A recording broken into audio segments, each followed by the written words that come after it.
ಮಹಾರಾಷ್ಟ್ರದ ನಾಗ್ಪುರದಲ್ಲಿಂದು ನಡೆದ 16ನೇ agro mission ಸಮಾವೇಶ ಉದ್ಘಾಟನಾ ಸಮಾರಂಭದಲ್ಲಿ ಕೇಂದ್ರ ಕೃಷಿ ಮತ್ತು ರೈತ ಕಲ್ಯಾಣ ಸಚಿವ ಶಿವರಾಜ್ ಸಿಂಗ್ ಚೌಹಾಣ್ ಪಾಲ್ಗೊಂಡರು.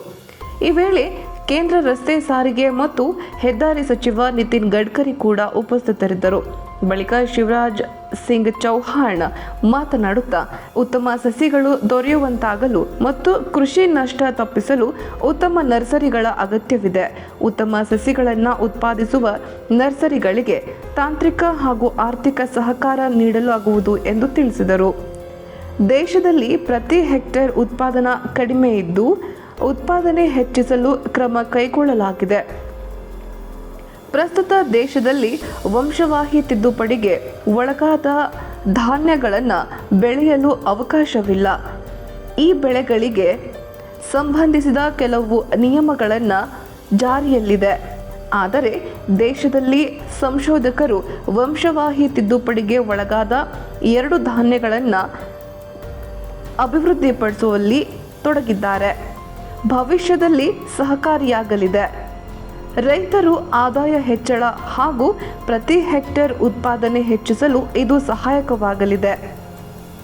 ರೈತರ ಸಮಸ್ಯೆಗಳು ಹಾಗೂ ಅವರಿಗೆ ಅಗತ್ಯವಿರುವ ವಿಚಾರಗಳ ಕುರಿತು ಹೆಚ್ಚಿನ ಸಂಶೋಧನೆಗಳು ನಡೆಯಬೇಕು. ಈ ನಿಟ್ಟಿನಲ್ಲಿ ಪ್ರಯೋಗಾಲಯಗಳು ಮತ್ತು ಭೂಮಿಯನ್ನು ಜೋಡಿಸುವ ಕಾರ್ಯಕ್ಕೆ ಆದ್ಯತೆ ನೀಡಲಾಗಿದೆ ಎಂದರು. ಸಚಿವ ನಿತಿನ್ ಗಡ್ಕರಿ ಮಾತನಾಡುತ್ತಾ, ಕೃಷಿ ವಲಯದ ಉತ್ಪಾದನೆ ಹೆಚ್ಚಿಸಲು ಸಂಶೋಧನೆ, ತಂತ್ರಜ್ಞಾನದ ಬಳಕೆಗೆ ಆದ್ಯತೆ ನೀಡಬೇಕಾಗಿದೆ. ಯಾಂತ್ರೀಕರಣದ ಮೂಲಕ ಕೃಷಿ ಉತ್ಪಾದನೆ ಹೆಚ್ಚಿಸಲು ನಿರಂತರವಾಗಿ ಪ್ರಯತ್ನಗಳು ನಡೆಸಲಾಗುತ್ತಿದೆ. ಕೃಷಿಯೊಂದಿಗೆ ಇತರ ಪೂರಕ ಉದ್ಯೋಗಗಳ ಬಗ್ಗೆಯೂ ಕೂಡ ಚಿಂತನೆ ನಡೆಸಬೇಕಾಗಿದೆ ಎಂದು ಅಭಿಪ್ರಾಯಪಟ್ಟರು.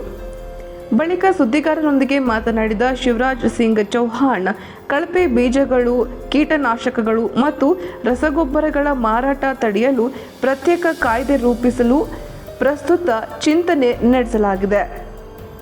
ಇದೀಗ ದೇಶದಲ್ಲಿ 1968ರ ಹಳೆಯ ಕಾಯ್ದೆ ಜಾರಿಯಲ್ಲಿದ್ದು, ಹೊಸ ಕಾನೂನು ತರಲು ಕಟ್ಟುನಿಟ್ಟಿನ ಕ್ರಮ ಕೈಗೊಳ್ಳಲಾಗುವುದು. ಈ ಕುರಿತಾದ ಮಾತುಕತೆ ನಡೆಯುತ್ತಿದೆ ಎಂದರು. विदर्भ मराठवाड़ा में एनडीडी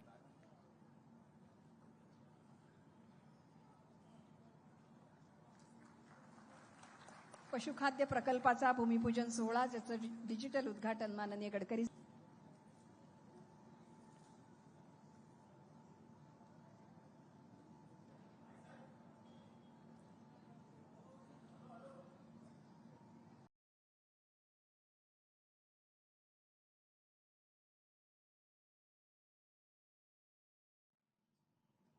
उत्पादन बढ़ाना पड़ेगा। और दूसरी चीज भी बिल्कुल सही कही, उत्पादन की लागत घटानी पड़ेगी। अगर केवल उत्पादन बढ़ जाए और लागत ना घटे और पैसा और ज्यादा लग जाए तो फिर शुद्ध लाभ, नेट प्रॉफिट नहीं होता। और इसलिए आपने जो मैकेनाइजेशन की बात कही, मैकेनाइजेशन से लागत घटती है।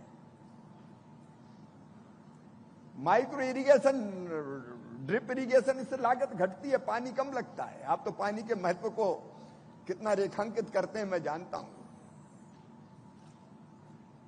और इसलिए मैकेनाइजेशन की दृष्टि से भी आपने जो बातें कही, हम कोई कसर नहीं छोड़ेंगे। अभी हम किसान को अनुदान पर कई कृषि उपकरण देते हैं, उसमें कई बार पारदर्शिता का अभाव रहता है।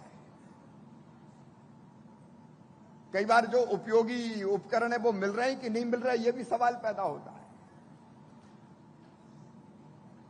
कस्टम हायरिंग सेंटर, ऐसे सेंटर बने या किसान को खरीदना ना पड़े, जरूरत पड़े वो ले जाए। अब गन्ने में सही कहा कि अब मजदूर नहीं मिलते, हाथ से काटने की समस्या है। तो हमें मैकेनाइजेशन चाहिए, हार्वेस्टर गन्ना भी काट के ले जाए। यहां तक कि कपास में भी पिक करने वाली मशीनें बनानी पड़ेगी, हाथ से तोड़ना अब कठिन काम हो गया है। इसलिए मैकेनाइजेशन पर भी पूरा ध्यान देंगे और आपके पास जो आइडियाज है उनको भी हम शेयर करने का काम करेंगे। प्रधानमंत्री फसल बीमा योजना प्रधानमंत्री जी ने बनाई हुई है, लेकिन उसमें दो जोखिम और कवर हो ये मांग लगातार किसानों की थी। एक, जल भराव के कारण, अतिवृष्टि के कारण कई बार पानी भर जाता और उससे फसल खराब हो जाती है, वो जोखिम कवर नहीं था। और दूसरा, जंगली जानवरों से होने वाला नुकसान, वो भी कवर नहीं था। अब हमने फसल बीमा योजना में संशोधन करके ये तय कर दिया है कि अगर जल भराव के कारण नुकसान होगा तो उसका भरपाई भी बीमा कंपनी करेगी, और जंगली जानवर अगर फसल को नुकसान पहुंचाएंगे तो उसकी भी भरपाई की जाएगी, ताकि ये नुकसान से हम किसानों को बचा सकें।